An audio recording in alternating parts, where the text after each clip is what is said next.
Bro, ntabwo intare igitinya ishyamba. Impamvu ni Yeah, hello my baby, it's me. Can you have the time? Oh, wanted to tell you my bad.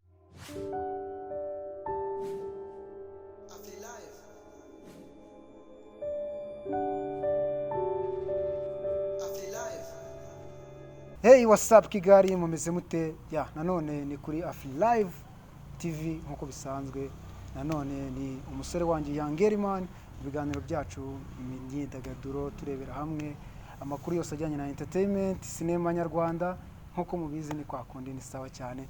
Uyu munsi rero nkaba nabashakishirije umuja mumwe nkuko uyu mwaka kintu navuga cyo nubwo bwose twahuye n'ibyorezo ariko nanavuga yuko ari umwaka wagaragayemo ibikorwa cyane ku bahanzi nyarwanda by'umwihariko abahanzi bazamuka, abahanzi bubatse amazina, wabaye umwaka wo gukanguka koko. Niyo mpamvu uyu munsi nashakishije umusore umwe nzi ko arimo arabikora cyane kabisa muri media yo mu Rwanda. Ni umusore ukizamuka ari kwiyubaka ariko mu by'ukuri akora ibintu bigaragarira amaso ya buri munyarwanda. Niyo mpamvu rero uyu munsi namushakishije kuri Afri Live kugira ngo azaganire n'abanyarwanda by'umwihariko abari bukunde style ye n'udukoryo. Niyo mpamvu rero ngira ngo muhikaze, yitwa Mr. Emmy kuri micro za Afri Live TV. Tonight I wanna see your body moving. Tonight I wanna see your body shaking. Little body speaks to me, babe. Little body speaks to me, babe. Mr. Emmy nk'ibisanzwe bamaze kubimenyera. Umeze neza. Fresh. Urashima. Yeah man bro. Iyi minsi ni amahoro gusa gusa. Yes, Mr. Emmy niwe twongeye kwakira muri aka kanya muri micro za Afri Live TV. Mr. Emmy ku cyango cyawe umeze fresh, umwaka utangiye gute? Fresh se subizi ni kwa kundi. Asibara twavuga ko ari ugutangira umwaka no kuwusoza. Uri kuwusoza ariko ntago 2 days ari isoza. Tonight ni igiye kuwusoza. Yeah, tuvuga tonight wanna see your body moving. Iyo system tugiye kuza buri wese ari kumuvinga at this end of it. Yeah. Mbere yuko tujya kuri tonight nyine urimo uratwumvisha, none tugiye kubanza kuganira ku ndirimbo ya 2 days. Ni nayo mpamvu rwose navuye mu rugo ndavuga reka njye gushaka Mr. Emmy tuganire, yabwira abantu 2 days bimeze bite. Numvishe mu njye ari style ntari nanamenyere mu Rwanda musa. So 2 days bimeze bite, umushinga waje gute, niye mpamvu watangiye gukora style imeze kuri tutamenyere mu Rwanda by'umwihariko ngiye nkuzi mu yindi style wakoraga. Impamvu ni yeah, hello my baby, it's me. Can you have the time? Oh, wanted to tell you my bad. Uko ngukunda my bad. Oh, nuko ngujaga my bad. Oh, buri munsi joro n'amanywa moratsabi yaguhanze dumugisha. Oh, betulambane ukadusazane. I say to love you but please God say to love me too. Everything is gonna be right. Baby, not that to know left to right. It's to love and a deep to love. Give me 2 days with you. Share love with you. I will make love all night. I will play game like it. Wanna touch to it. 2 days in your vibe. Gitekerezo ukuntu cyaje. Like twara ahantu turi guciringa n'ababire maze igihe bavuga ntago ari fresh ko nongera kubavuga cyane. And then tuvuga atari koko muri hari kuza vibe zitandukanye, why not tutazana vibe iri muri Crying Style. And then baravuga ati reka tubanze uyu nguyu wowe uzaza nyuma. Rero none isi irikaraga ntange 2020 nise nezamo ko vibe yaje izo twagiye n'ahantu n'ubundi guciringa na baby wanje. Why not tutama 2 days ko byagenze. Hanyuma 2 days nyuma yo kugera kuri Spotlight, ni indirimbo mwe mu byongereye muvoma cyane. Ayo mpamvu nanatangiye vuge ni uyu mwaka mana navuga yuko ari umwaka wo gukora cyane. Hagiye hagaragara vibes nshyashya nko babivugaga. 2 days nyuma yo kugeze kuri Spotlight, hirya no hino aho uciye ku ba banners, ku ba DJs, iriya ndirimbo iri mu ndirimbo ziri gukinwa cyane. Nubwo wenda ibitari yaza mu ma top 10 n'iki wenda hirya no hino ku maradiyo ariko no kuri Family TV bari ya kabiri kuki nk'abanyamakuru tugera kuri street tukareba ni indirimbo ihagaze neza. Wowe feedback bimeze gute, hari ikintu iri kongera kuri career yawe biguye icyizere? Ukuvuga ngo of course yampaye management Treasure Entertainment ari nayo turi kumwe uyu munsi. of course hari n'abantu ntagiye kuvuga amaze igihe mvuga cyane bavuze ati boro ni dope and then aho nyuze hose ku ma TV official TVs even na y'aba YouTubers boro ni dopest fresh kabisa. hanyuma ku kijyanye wenda hari n'abandi bahanzi nabo bakora wenda style zijya kumera nka kuriya bagutanze nko mu kibuga bakuru bawe you know ariko ni new generation mwese wenda ibijyanye n'ubwoba cyangwa se ubwoba competition imeze bite na kintu kinini wenda bro ntabwo intare igitinya ishyamba uzi intare itinya ishyamba kandi ariyo umwami wayo nicyo navuga tubwire intare itinya ishyamba uri ready kuri competition nawe oya nta nubwo nje mu marushanwa kuko injyana njye ntihita ntabwo irushanwa ntabwo isa n'izabo kabisa bari muri style zabo nayo ndi mu yanjye wari uvuze ku kintu kijyanye na management wenda abantu babyumvishe ntabwo Treasure Entertainment hari abatari bayimenya nanjye ntabwo ndayimenya bigiye kure so bwira abantu wenda bamwe mu bamaze kuba abakunzi bawe bijyanye na Treasure amasezerano ameze gute bazagufasha mu buryo bumeze gute Treasure ni company cyangwa navuga label iri gusinyisha abahanzi n'umuhanzi uri kunyumva uyu mwanya ashobora ejo kwisanga ari muri Treasure ni nshyashya ni ukuvuga ngo hari uhagarariye management bamwita Trezor hari n'undi kure nyiri gushyiramo funds urumva ari kure nawe arahari Mr. One yapfu n'abandi bafatanyabikorwa be benshi ninjye bahereyeho ariko vuba harajyamo n'abandi amasezerano y'imikoranire yo ni imyaka 5 bagufasha kira buri kimwe cyose muri ubwo wenda noneho mite nkomereza ku kijyanye na next project byanga byakunda hari ibyo muri gupanga nka management yawe ni ibihe bikorwa mugiye gushyira hanze se harimo ama collaboration yaba uzakora icyambere agiye kubanza gusohoka indirimbo muri uyu mwaka muri izi mpera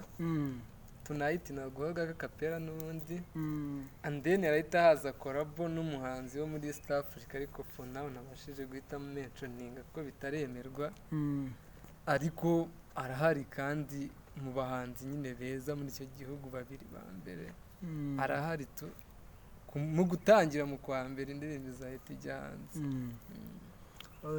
Treasure Entertainment harimo twakibaza harimo studio izakorwa na producer waho cyangwa mugira indi mikoranire n'izindi studio for now dufite imikoranire n'amastudio yo hanze ariko mu barakoranira na studio yacu tubateganya no kuba ari home ubwo 12 biraba biragiye byose ariko for now indirimbo zirava mu studio atandukanye ari abafana bawe cyangwa se wenda n'abakunzi b'umuziki nyarwanda muri rusange bagiye bakurikira wenda media tour wakoze bagakurikira indirimbo zawe kuri Spotlight ariko hari n'abakeneye kuba bazibona wenda mu buryo buboroheye badaciye ku maradiyo ndagira ngo ubwire umuntu wese ukurikiye Afri Live TV uburyo amalink yawe social media Facebook ukoresha YouTube kugira ngo indirimbo yawe wenda ukeneye gukurikira n'ibindi bikorwa bazagiye bageraho mbere YouTube ni Mr. Emmy Imanara akadomo ebyiri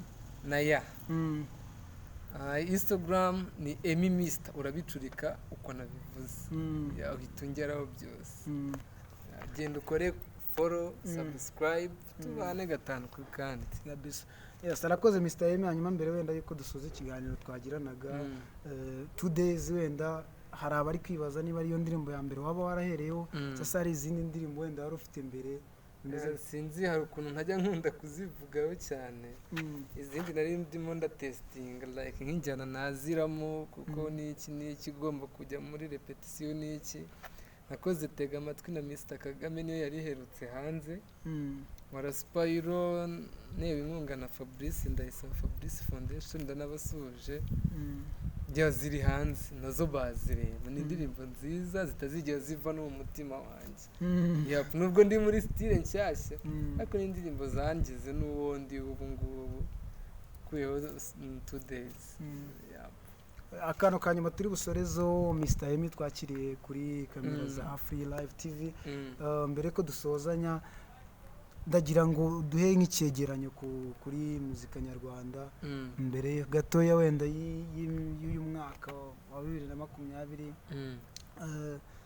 uburyo muzika yari ihagazemo n'ubu ngubu ubona ari itandukaniro ntituvuge wenda ku bari abakoze imiziki imbere cyambere ahubwo na new generation muzika muri rusange movement hari itandukaniro. Impamvu ari itandukaniro kuri ubu hari impano bro, udacunze nabi ubu uri legend baragukandagira wibagirane bashyingure. Hari impano nyinshi kandi muri style nyinshi zitandukanye, trap, R&B, Afrobeat, ni impano nyinshi kuruta kera. Kera wasangaga nimba umuhanzi runaka yarakoze izina ariyo tuzagumya tukumva, ariko fona umuntu anyotewe n'umwana muto kurusha kandi yakoze amazina. Uno mwaka rero nyiri no corona yatweretse ko hari abantu bakaze, kuko bahise bajya mu studio benshi, abavuye muri ku mashuri ku Nyundo barahari benshi bakoze akazi. Nicyo navuga. Ubutumwa wagenera abafana bawe, umuntu wese utangiye kumenya izina Mr M, by the way no muhanga mu gihe nafashe nkatega amatwi indirimbo ye nkanayireba ngendemeza ko afite indirimbo twatega amatwi. Hanyuma ubutumwa wagenera abo bantu ni iki none ubateganyiriza we na management yawe? Ni byiza cyane ko ufite management kuri ubu, twizere yuko ibihangano tugiye kubona noneho biza kuba ari cyo bisumbyaho ibyo twabonye imbere. Genera ubutumwa abanyarwanda muri rusange, by'umwihariko abafana bawe.